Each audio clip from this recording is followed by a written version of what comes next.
Hey, this is Matt once again. Welcome back to another review of another Eddie Murphy film, and this time it is of the underrated 1990 sequel, Another 48 Hours. Sad to say, this film doesn't even have a Blu-ray, which I noticed Eddie Murphy, I don't know what it is with Paramount, they do a shit job with Blu-rays because 48 Hours, it does have a Blu-ray, but it's bare bones. The sequel, even though this did make money, maybe they consider that box office disappointment because it made 80 million and they thought it'd make more, but it doesn't even have a Blu-ray anywhere in the world as far as I know. Definitely not in the US. And that's bullshit. Golden Child doesn't have a Blu-ray. Metro doesn't have a Blu-ray. Well, I don't think that's Paramount, but still with Eddie Murphy just in general, it's bullshit. Beverly Hills Cop 2, the only way you can have it on Blu-ray is that 3-pack from overseas with 1, 2, and 3. So, for fuck's sake, Paramount, give this a fucking Blu-ray. And also get the deleted scenes.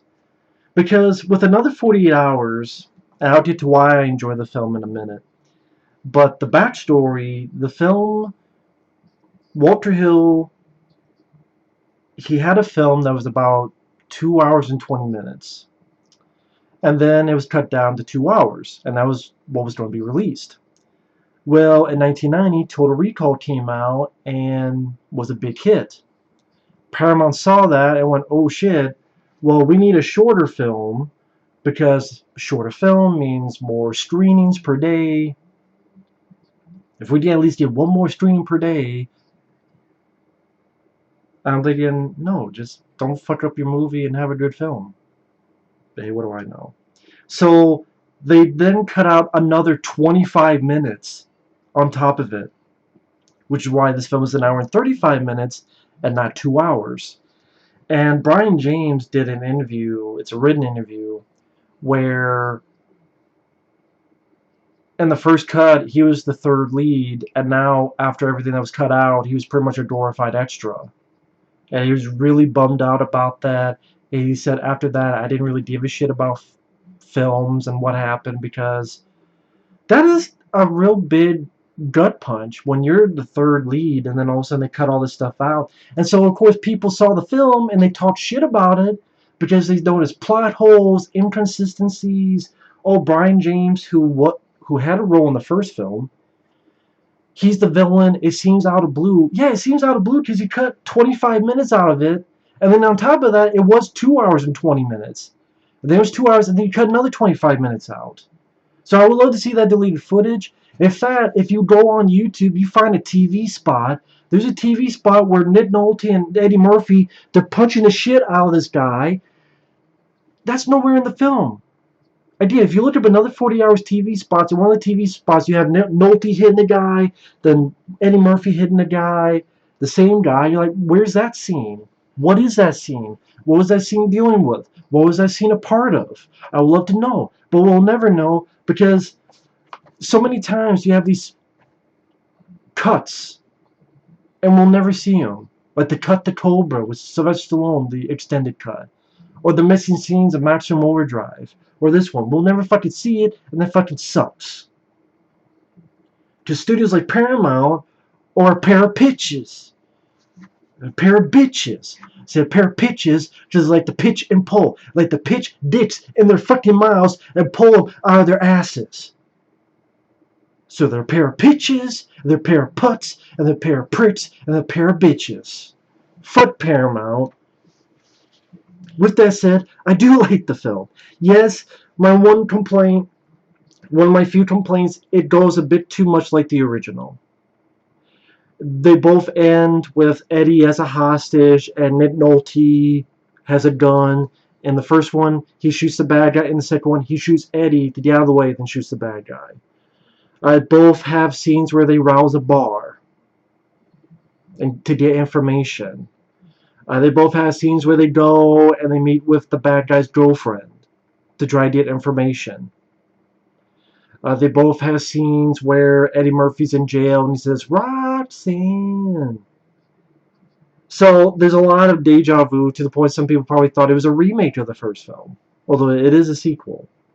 So I could appreciate wanting a bit more variety. With that said, it's still a fairly entertaining film. It's still funny. I would say the first film is more of a comedy, and this is more of an action film. I would say the action is definitely up a few notches because they had more of a budget, and you could tell they definitely went from more of an action feel to it. There's actually explosions, and the finale is a bit more action packed. You definitely have a lot of people flying through glass.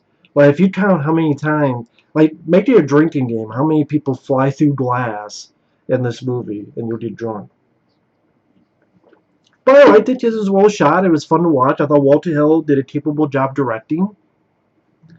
The villains, Brion James, granted is out of the blue, but I like Brion James. Andrew Divoff, the Wishmaster himself, he's one of the bikers. And his character was the brother of James Remore's character in the first film. The action seems a bit more violent and brutal. I mean, from the beginning, there's a bikers at a bar, they shoot a cop, and the cop goes through a window. Again, the action does seem a bit more of, I don't know, I didn't repeat myself, and I know it seems redundant, but it does seem like it's a bit more of a violent, brutal film. Nolte, he's on this motocross like racetrack, has a shootout, explosion, guy on fire, good stunt work. Sees Eddie Murphy who's in jail shooting hoops. The reason he's in jail was he got an extra 5 years for a payroll that he didn't. He says he didn't steal, which I wonder in the 25 minutes. Maybe he didn't steal it. Maybe Brion James. Which the thing is, Nick Nolte has been chasing this guy, this mysterious figure called the Iceman, and ultimately you find out that the Iceman hired these bikers. One of them, the first film's bad guy's brother, played by Andrew Divoff, to kill Eddie Murphy because Eddie Murphy can identify the Iceman. So part of me wonders if the cut footage dealt with maybe they framed Eddie Murphy to keep him in jail for longer.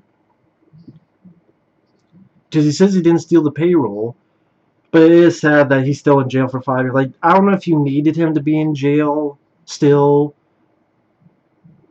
I think maybe you could go a little bit more of a different direction with the sequel. So again, I can see that being sort of like, So maybe that doesn't make it as good as the first one. And I do think the first film is a bit funnier and definitely much more dangerous in the dialogue. Because you listen to the dialogue, they're using the N word and calling Eddie Murphy's character watermelon. Like the dialogue is a bit tamed down. It's still an R-rated film. You still have curse in it, but it's a teeny bit more PC in the dialogue than the first film. But you still have some fun moments later on when they're at the bar and Eddie has his speech. Right, knock this shit off. I've been having a very bad day. I just got out of jail this morning. I've been shot at. I was in a bus that flipped over 17 times. This bitch tried to stab me in the bathroom. And somebody blew up my Porsche. I'm in a bad goddamn mood. I don't think you got the guts to shoot that gun. Oh? Anyone else want a limp? And there are some funny moments like that. Before that, when he's trying to get people to get money for a loan. Busta. And I swear, something is edited out on this DVD. Because I swear I remember him going, Busta, you motherfucker. Because I see him say, but I don't hear anything. So I don't know if that was muted for some reason. That's why I'd be curious if anyone owns the VHS tape. If you check that out and you go, if he has, when he says, Busta, you motherfucker, if that's in there or not. He does use the word later.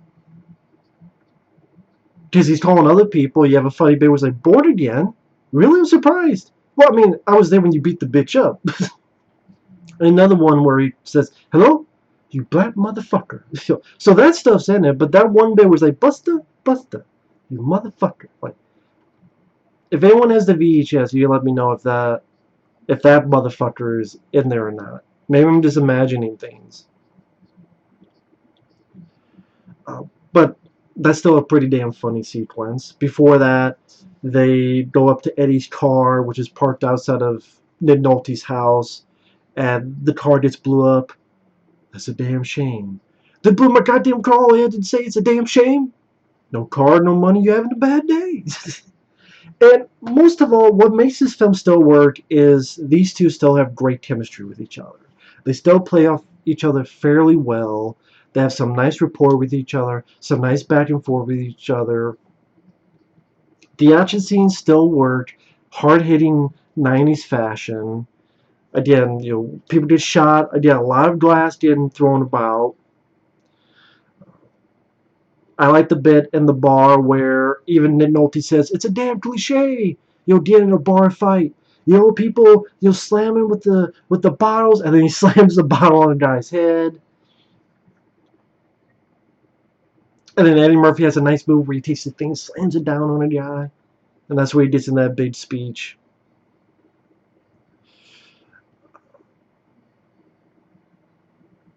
Oh, of course, early on when they first meet again, and then Nolte has Eddie Murphy's money from the first film. He's like, you need to help me. Because I didn't even get to the story, I know.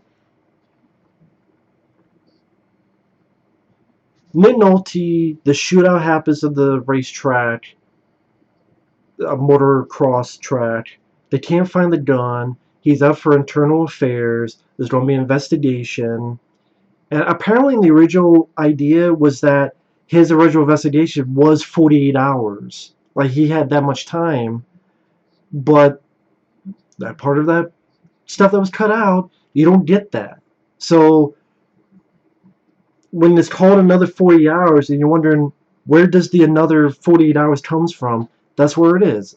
Then Nolte has 48 hours to find out who's fucked with him, this manslaughter charge he's up for by internal affairs, to prove his innocence.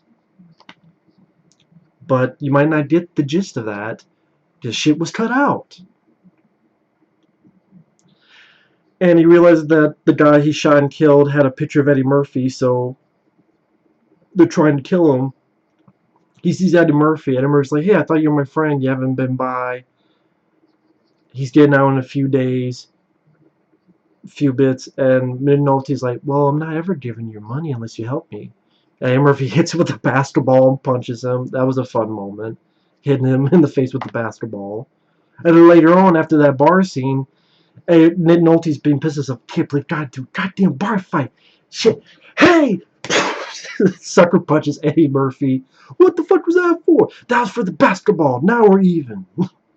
Again, the chemistry between these two is worth the price of admission alone. It's fun to see these guys still have the rapport with each other.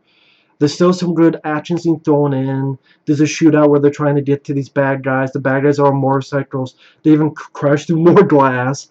And a movie theater that's showing a film with titties. So literally motorcycle people going through titties. Or a stream with titties.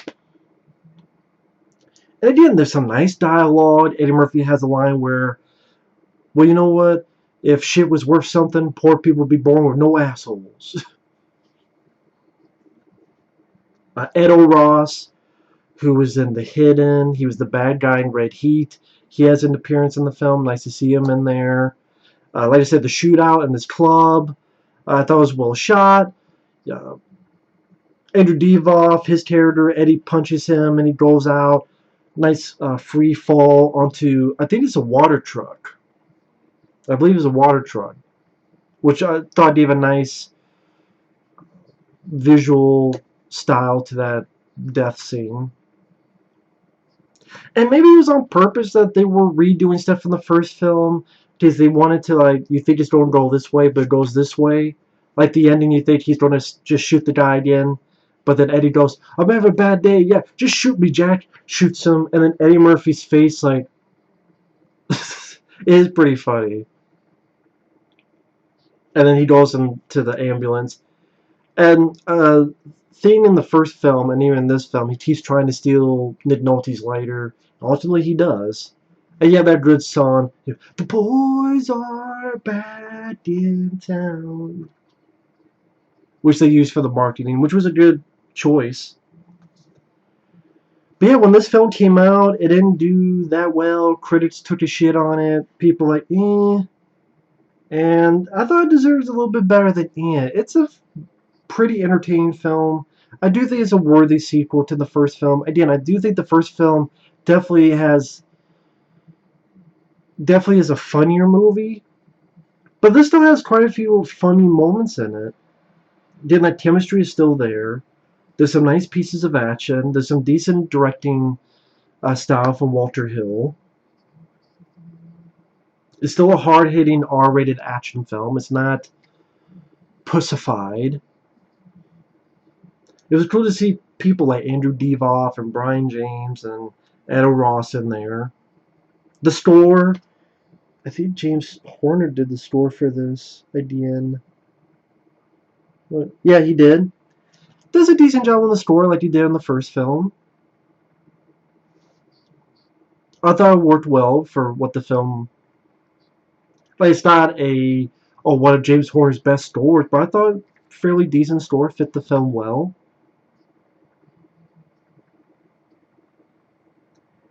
And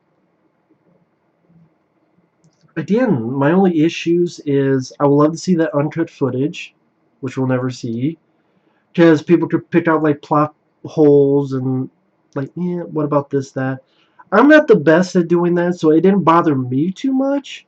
Other than the Brion James being the villain really did feel like came out of nowhere, which wasn't the case in the original cut. And also just maybe a little bit more off the beaten path and not do too many similar things to the first one. But with that said, still a fun sequel, underrated sequel, not as bad as people make it out to be. Definitely better than the shit Eddie Murphy has done for the past decade or more. Definitely a better sequel than Beverly Hills Cop 3. But on the flip side, not as good as, say, Beverly Hills Cop 2. So, fun film, entertaining film, solid sequel. I would call it a little bit underrated because it's not as bad as people make it out to be. And give it a fucking Blu-ray. Like, this is a DVD that has 2 films on 1 disc. Come on now. I mean, I know you can get the first one on Blu-ray, but I would still need to keep this for the second one, so put the second one on Blu-ray too. Fuck say Paramount, you pair of pricks. And it was a good year for movies, 1990, because you had Die Hard 2, which is another good sequel. You had Total Recall, which is great. The First Power, which is a fun Lou Down and Phillips flick. Tremors, Child's Play 2, Stephen T's Graveyard Shift, which, by the way, the director of that was, what's the title? Ralph S. Singleton. So fucking blue, I can't tell. Was an executive producer on this. Ralph S. Singleton. I'm like, yeah, that's the guy who directed Stephen King's Graveyard Shift for Paramount. So that was cool to see that name on there because I love Stephen King's Graveyard Shift. But yeah, 1990, great year for movies, and this is another cherry on top of that. So, thanks for watching. Take care, and stay tuned for more reviews. Later.